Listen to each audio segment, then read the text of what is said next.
Hello everyone, I would just like to say I know it has been a little while since our last upload.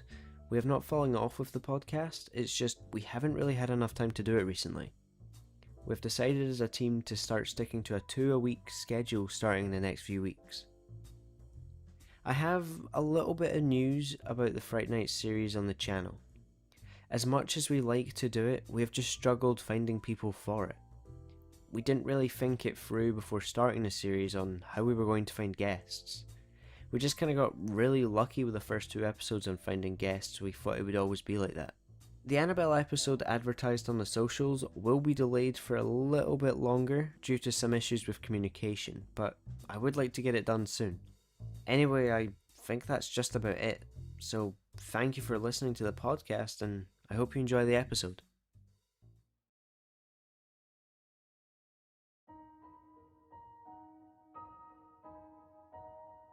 A little backstory about me is that I had a pretty shitty childhood and was kicked out by my parents when I turned 18. I ended up moving in with my grandmother and took care of her as she was very ill.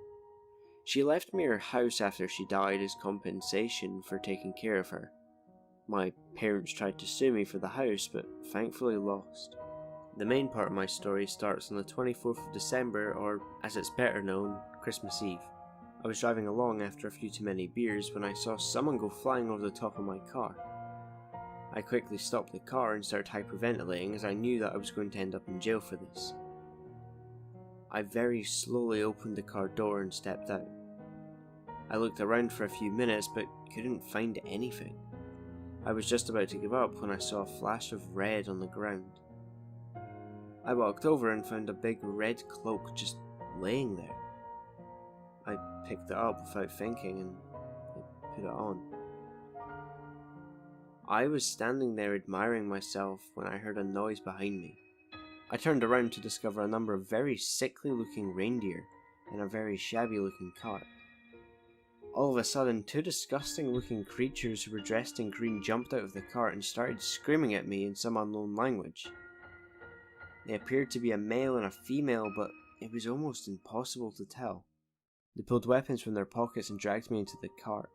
I sat there in shock as the cart started flying across the rooftops. The next few hours were horrifying. I was forced down thousands of chimneys. It was pure agony as it felt like every bone in my body was breaking each and every time.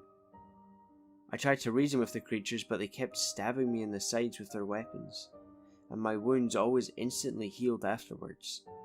I was made to eat every morsel of food that was left out by the children, and I honestly felt like my body would explode. I puked a few times and they even made me eat that up as well.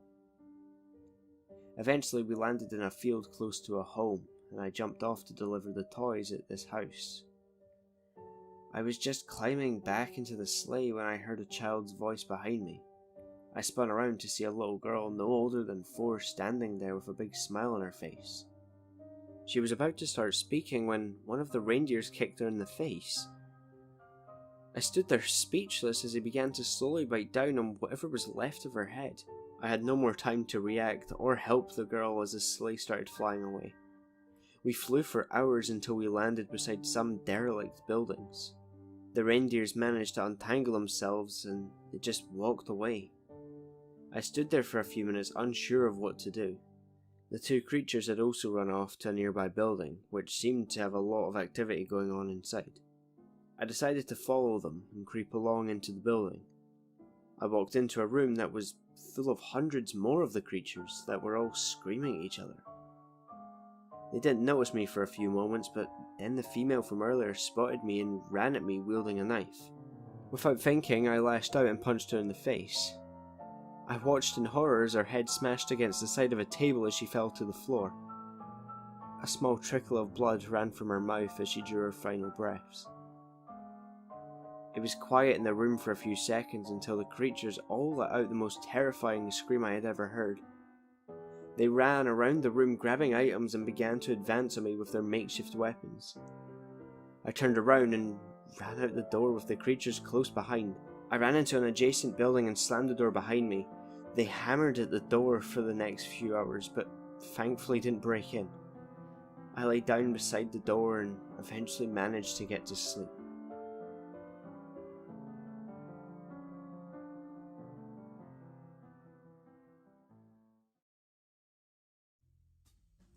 Hello everyone, I'd just like to say a few things before this episode ends. We're coming up to our first anniversary of the podcast in November. It still seems like a few months away, but still quite close.